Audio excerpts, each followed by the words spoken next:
I've always had a passion for working out in high school. I played 3 sports and another 2 in college. As you might imagine, staying healthy and active has always played a very huge part of my life. When I was around 25 or so, I decided to move to Los Angeles to possibly have more job opportunities doing what I loved. At the time, I was trying to find work as an actress, but I wasn't having too much success with it. In the meantime, I joined a gym that was only a few blocks away from my apartment in Santa Monica, with the intent to go as often as possible to keep my mind off my failing acting career. Because of this, I went quite a lot, sometimes even twice a day on days I was feeling especially motivated. The regulars at the gym began to start to recognize me, and I made a few friends there.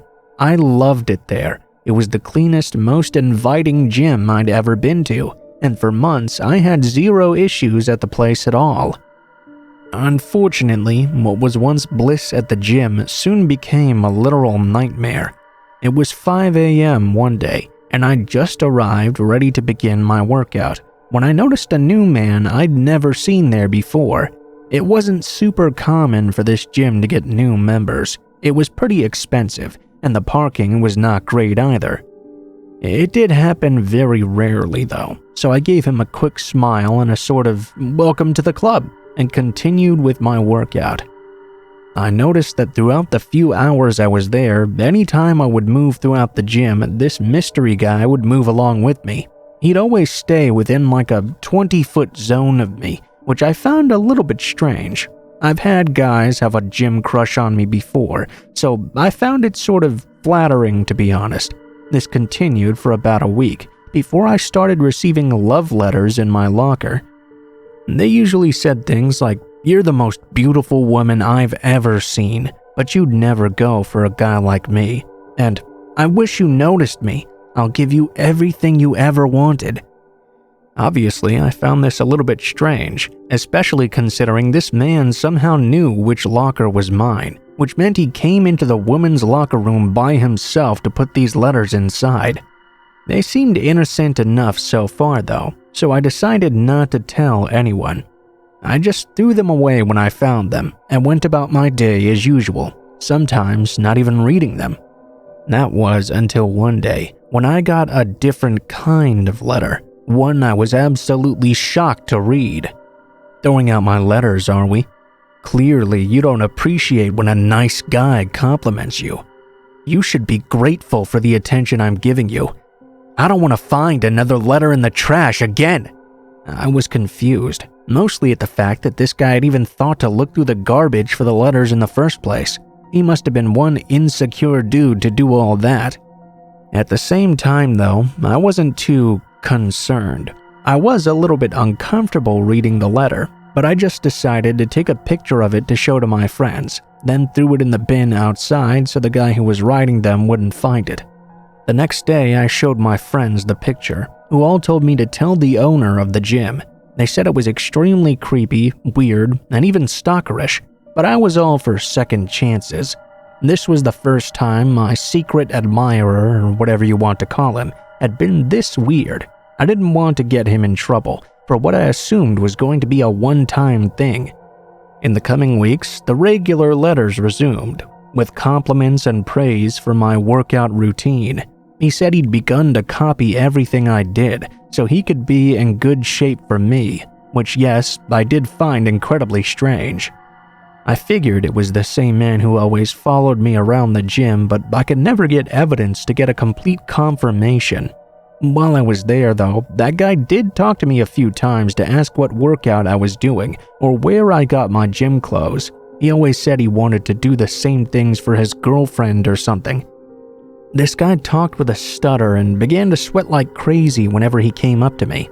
I tried to be nice, but not too nice as to give him the wrong idea, but I guess he decided to get the wrong idea anyway. Soon, those innocent letters evolved into something much scarier. They started not only containing words of this guy's love and admiration for me, but also pictures of me in the gym working out. They'd include pictures of me in different positions, squatting, weightlifting, doing lunges, with little notes on exactly what I was doing in the picture that was turning him on. At that point, I knew this guy was horribly wrong, so I ended up telling the gym manager, who expressed the same concern. He told me he'd look into it, but again, for the next few weeks, the letters continued. The man kept following me throughout the gym, and nothing changed at all. I considered quitting altogether, but I didn't want some random guy to ruin the one place I had come to love during my time in this city. Instead, I asked one of my guy friends to start coming with me. He was a professional bodybuilder, and if anything, I thought he'd intimidate this guy that was doing this to me, possibly even get him to leave me alone. But no. Instead, the letters got angrier and angrier. He certainly didn't like that I had another man around, and said that he was the one who should be next to me.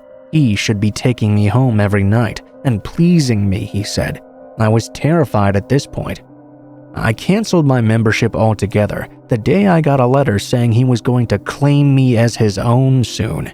I stayed at home the next couple of days, scared to even leave my apartment. By the fourth day of being paranoid and cooped up inside, though, I really needed some fresh air.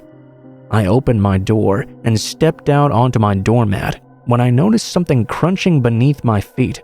I saw the edge of a piece of paper sticking out from underneath my shoe. Of course, it was another letter with the same handwriting on the front as all the others. I snatched it up and rushed back inside. I shut the door as fast as I could and locked it behind me. I opened the letter and started to tear up as I read the following. "Oh, my dear, it's cute the little goose chase you led me on to find you. I like the games you play. You know, I like to chase, so you're giving it to me. I followed you home from the gym like I know you wanted me to. I know you want me just as much as I want you, and I'll do whatever it takes to be with you. I'll wait outside your door all day and all night if I have to. Or, hey, do you like surprises? Do you want me to come in whenever I please and catch you off guard when you aren't expecting me? Yeah, that's what you like, isn't it? That's why you don't keep your bedroom window locked during the day. Expect me when you least expect me. I'll be there, sweetie." Safe to say, I ran to the bedroom with the intent of locking my window and was terrified to see that it was wide open when it was closed just a moment ago. This was the first time I regretted living on the ground floor. I rushed into my bedroom, locked the doors, and dialed 911. Looking back, I regret not just running out of the apartment altogether. The police arrived around 40 minutes later, thanks to the horrible response times in big cities. They got me out of the bathroom and into the lobby before finding the man from the gym hiding in my closet with a bouquet of roses and some chocolates in his hand. I was flabbergasted. He went on to tell them he was just surprising his quote-unquote girlfriend and they needed to leave, otherwise they'd ruin the surprise. This guy was clearly delusional. They arrested him on the spot, and I got a restraining order soon after. During the trial, he spoke about everything he knew about me. All my family members' names, pets' names, the address I lived growing up, even my favorite movies and TV shows. I had no clue how he could have possibly found out all this stuff, but knowing he knew that much about me made him even more scary. He ended up getting 6 months in jail, and I used that time to move back to my hometown in Florida, as far away from this man and that city as I could get.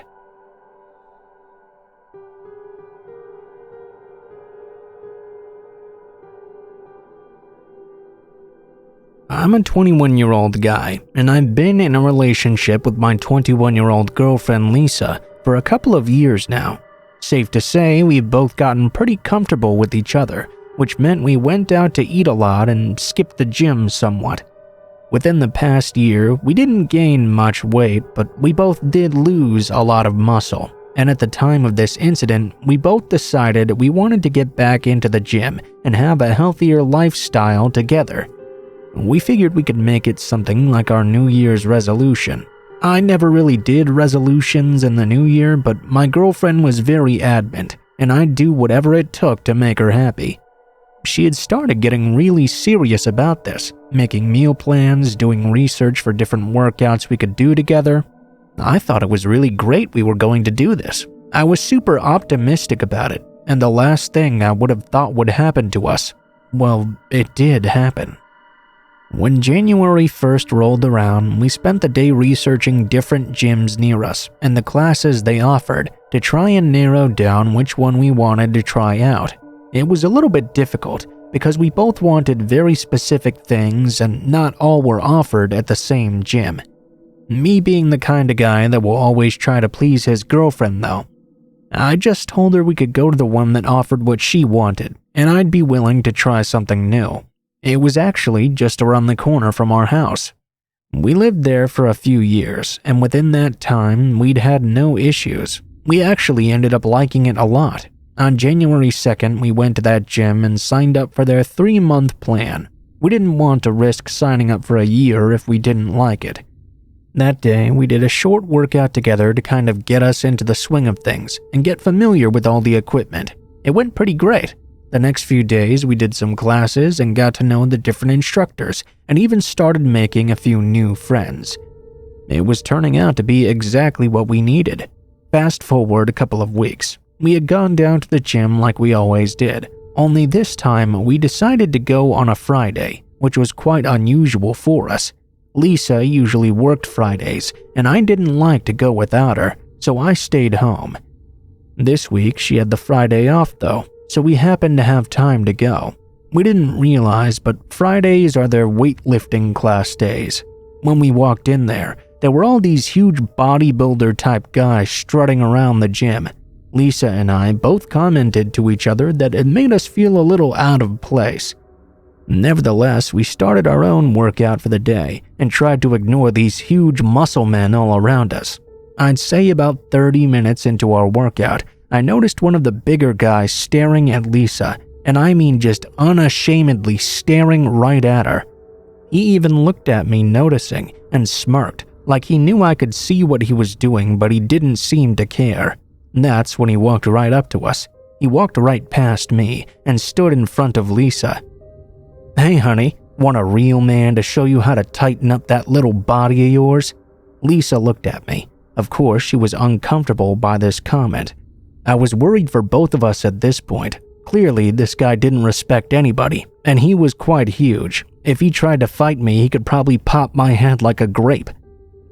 Dude, she's with me. Can you leave us alone?" I tried to talk as calmly as I could, but I knew I came off as more nervous than anything. "Hey, would you let the lady speak? I think I know what she wants." He didn't even look at me when he said that. He just stared down at Lisa. When I looked back toward her, she was now staring directly at me, with water beginning to pool in her eyes. Lisa was not one for confrontation. She really didn't like attention at all.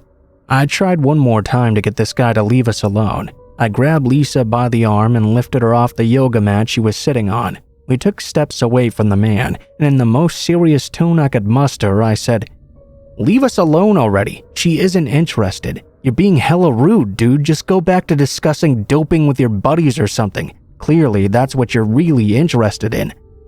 Now, I will say that probably wasn't the smartest thing to say to a man clearly abusing steroids. I should have known making him angry would cause a further problem.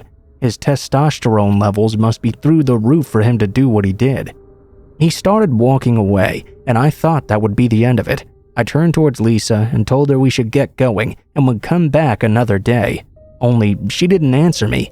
Her eyes went wide, and she told me to look out. Next thing I knew, a dumbbell came flying right past my head and shattered the mirror in front of me. I turned around quickly and saw the same guy picking up another dumbbell to hit me with, getting ready to throw it, before his friends all tackled him.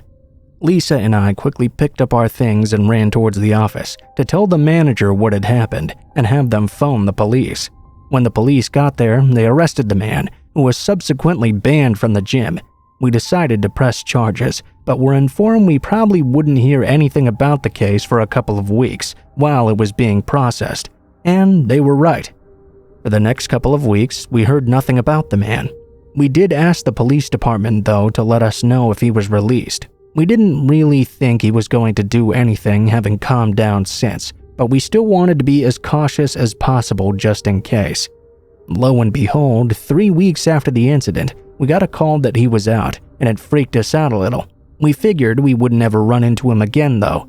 Where we lived was a big city, and we didn't really go out much anyways. We continued going to the gym as usual, and nothing like that happened again.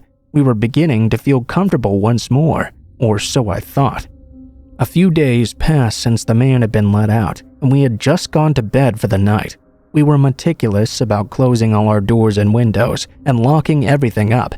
We were actually both pretty paranoid about someone breaking in, since our neighbors had been robbed a few months back. Around 2 a.m., I was woken up by Lisa frantically shaking me, telling me someone was in the house. There's not many things that can make you wake up that fast, but that's definitely one of them. I leaped out of bed and grabbed the bat I kept underneath. I walked toward the bedroom door and opened it just a crack to see out. Man, let me tell you, I was absolutely shocked to see, you guessed it, Roid Head standing in my living room. I shut the door while making as little noise as I could and locked it up. I whispered to Lisa to call the police and tell them someone was in our home. She started freaking out on me, and I had to try to calm her down so he wouldn't hear us.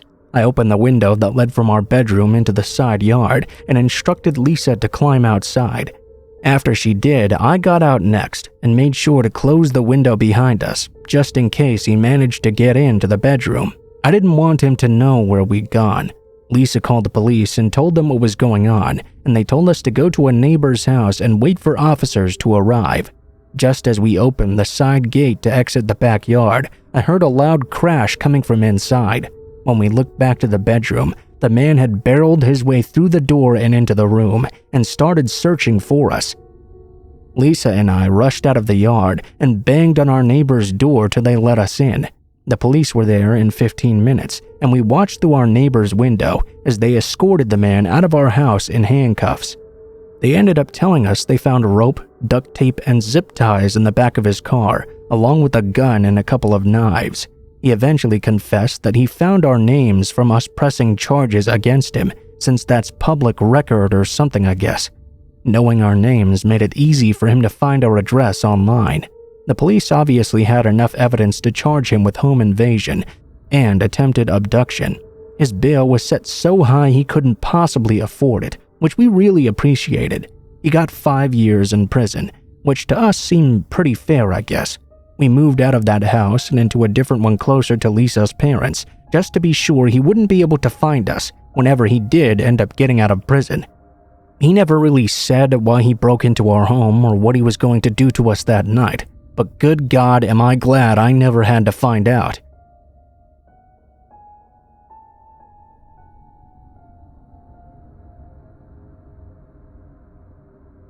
In the Great Lakes area in Illinois, and I'm sure other places around large bodies of water as well, we tend to get some really bad windstorms in November.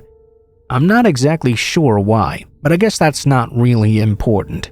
On this particular day, I was on my way home from work when I stopped at the grocery store. I noticed the carts were blowing all over the parking lot, and I even almost fell over several times. It was nearly impossible to hear anyone talking outside. I would estimate that the winds were probably hitting somewhere around 25 miles per hour or so. The trees were swaying so hard I thought they were about to rip out of the ground. There were many moments I thought they were about to break away completely. It was also completely dark by the time I was leaving for home. What was worse was that the wind was so strong it had knocked out the power to my neighborhood. All the houses were dark, and the streetlights were all out as well. It was cold and creepy. The howling of the wind was so loud, it was the only thing I could hear at all.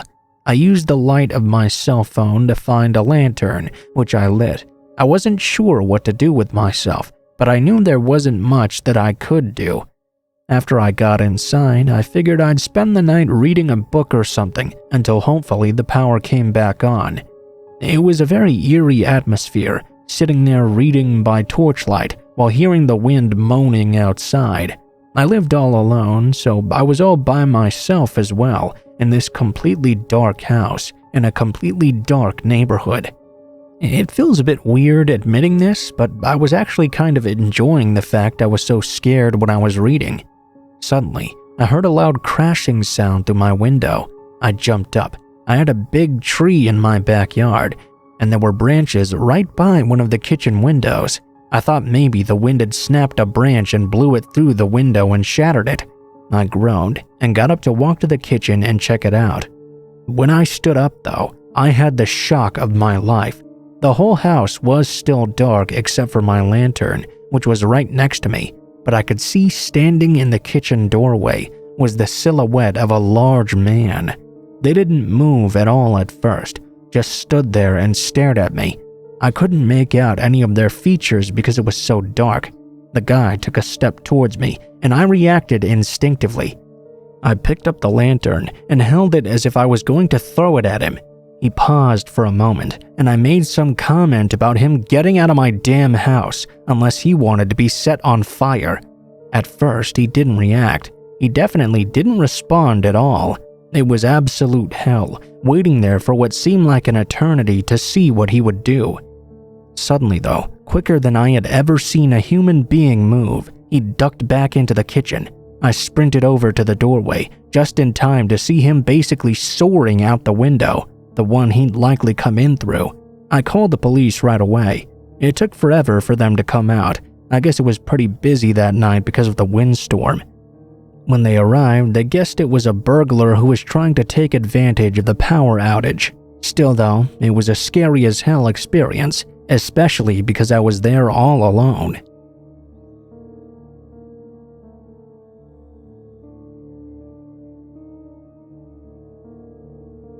My scariest experience happened when I was 13 years old. For the first time ever, I had to remain home from school due to an illness.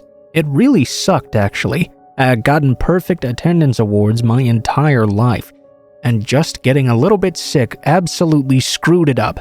Both of my parents worked, so they couldn't really afford to take off time and remain home with me. Because I was 13 as well, they agreed I was old enough to be home alone without a babysitter. I remember this day even more because of how hard it was raining. It wasn't a thunderstorm or anything like that, but it was raining extremely hard. My bedroom was on the second floor of the house, and the noise of the rain hitting the roof was so loud that I couldn't even concentrate enough to think. I decided to go down to the living room and watch some television. While I was watching TV, I suddenly heard the doorbell ring. I decided to ignore it at first. My parents would never be home this time of day, and normally I wouldn't either, so I couldn't imagine that it was anything too important. It seemed it was to whoever was ringing the doorbell though, because they kept slamming the button over and over again. It actually began to get very annoying. This went on for a full 5 minutes, until finally it stopped. I was relieved I could simply listen to my TV show, but as I was sitting there, something out of the corner of my eye caught my attention. I could see something moving around or something. My eyes glanced over when I noticed that someone was peering in through my living room window. When he saw I'd noticed him, he quickly sprinted away. I was a bit relieved at first, but then the doorbell began to ring again soon after, this time ringing constantly without stopping. He kept on hitting the button again and again and again. "I know you're in there." I heard the guy calling out through the window. "It's raining really hard out here. Let me in." I went over to the window that he had previously looked in through and shut the blinds closed. I went back over to the couch, but the guy didn't let up on the doorbell at all. He kept calling for me over and over again to open the door for him. When I didn't respond to him, rather than simply asking for me to open the door, he told me that if I didn't do it right now, I would regret it deeply. After he said that, the ringing briefly stopped. I thought he might have left again, only for me to hear him begin pounding on the door and ringing the doorbell. After pounding for a few more moments, he began screaming at me while shoving his entire body against the door. I simply couldn't take it anymore. I'd been hoping he would just leave, but it became obvious he was not going to. I grabbed the phone and dialed 911. That was exactly when I heard the doorbell and pounding finally stop. I also heard the siren of a police car on its way. Apparently, a police officer happened to be nearby during this. The man was arrested after trying to make a run from the police after being surprised by them. My parents were called as well, and they both came home from work. The man had several knives on his person. He also apparently had several warrants out for his arrest. He went to jail soon after. Now, there was never any chance I was going to open the door for such a miscreant, but I often think back on that rainy day and wonder what might have happened if he'd managed to get inside. I always shudder at the thought.